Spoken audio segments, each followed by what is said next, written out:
Kerala crime files season 2. ഒന്നാം season അടിപൊളിയായിരുന്നു. രണ്ടാം സീസൺ ഒരു സിവിൽ പോലീസ് ഓഫീസറുടെ തിരോധാനവും തുടർന്നു വരുന്ന അന്വേഷണവുമാണ്. ഈ അടുത്ത കാലത്ത് റിലീസായ ഇൻവെസ്റ്റിഗേഷൻ സിനിമകളും സീരീസുകളും എടുത്താൽ വൺ ഓഫ് ദ ബെസ്റ്റ് എന്ന് തീർച്ചയായും പറയാൻ കഴിയും അഹമ്മദ് കബീർ സംവിധാനം ചെയ്ത Kerala crime files.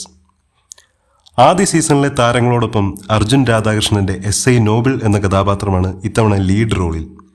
കിഷ്കിന്ധാകാന്തം writer Rahul രമേശാണ് ഇത്തവണ സ്ക്രിപ്റ്റ്. സ്പോയിലർ ഒന്നും അറിയാതെ കണ്ടാൽ ഗംഭീര അനുഭവമാകും നിങ്ങൾക്കുണ്ടാകാൻ. ജിയോ ഹോട്ട്സ്റ്റാർ ആണ് OTT പ്ലാറ്റ്ഫോം. 30 മിനിറ്റും 40 മിനിറ്റും വരുന്ന 6 എപ്പിസോഡുകളാണ് ഉള്ളത്. മൾട്ടി ലാംഗ്വേജ് അവൈലബിൾ ആണ്. കൂടുതലായി എന്തു പറഞ്ഞാലും ട്വിസ്റ്റ് പോകും. സ്റ്റാറിംഗ് ലാൽ, അജു വർഗീസ്, ഹരിശ്രീ അശോകൻ, ഇന്ദ്രൻസ് എല്ലാവരും ആക്ടിങ് നല്ലത് തന്നെ. ഒറ്റയിരുപ്പിന് യാതൊരു ലാഘവില്ലാതെ കണ്ടു തീർക്കാം. അതിനുള്ള ഡ്യൂറേഷനേ ഉള്ളൂ.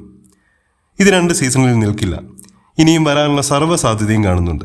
എന്തായാലും എല്ലാ വർഷവും ഓരോ കേരള ക്രൈം ഫയൽസ് വന്നോട്ടെ. പുതിയ താരങ്ങളും അതിൻ്റെ ഭാഗമാവട്ടെ. മലയാളത്തിലെ ആദ്യ വെബ് സീരീസ് കൂടിയാണ് കേരള ക്രൈം ഫയൽസ്.